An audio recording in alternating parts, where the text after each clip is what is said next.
വാക്കുകളും ഉപജ്ഞാതാക്കളും.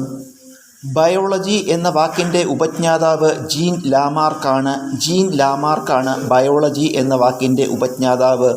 ഈ വാക്ക് കണ്ടുപിടിച്ചത് 1802ലാണ് ബയോളജി എന്ന വാക്ക് കണ്ടുപിടിച്ചത്. മ്യൂട്ടേഷൻ എന്ന വാക്കിൻ്റെ ഉപജ്ഞാതാവ് ഹ്യൂഗോ ഡി വ്രീസ് ആണ് മ്യൂട്ടേഷൻ എന്ന വാക്കിൻ്റെ ഉപജ്ഞാതാവ്.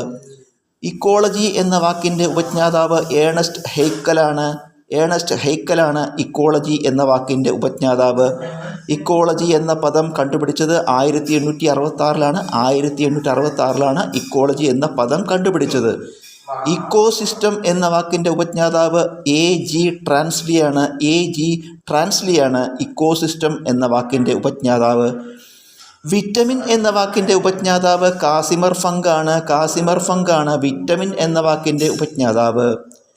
സ്പീഷീസ് എന്ന വാക്കിൻ്റെ ഉപജ്ഞാതാവ് ജോൺ റേ ആണ് സ്പീഷീസ് എന്ന വാക്കിൻ്റെ ഉപജ്ഞാതാവ്.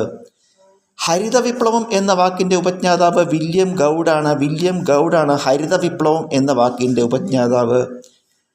ജനറ്റിക്സ് എന്ന വാക്കിൻ്റെ ഉപജ്ഞാതാവ് വില്യം ബേറ്റ്സൺ ആണ് ജനറ്റിക്സ് എന്ന വാക്കിൻ്റെ ഉപജ്ഞാതാവ്.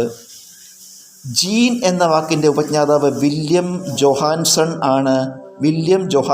ആണ് ജീൻ എന്ന വാക്കിൻ്റെ ഉപജ്ഞാതാവ്.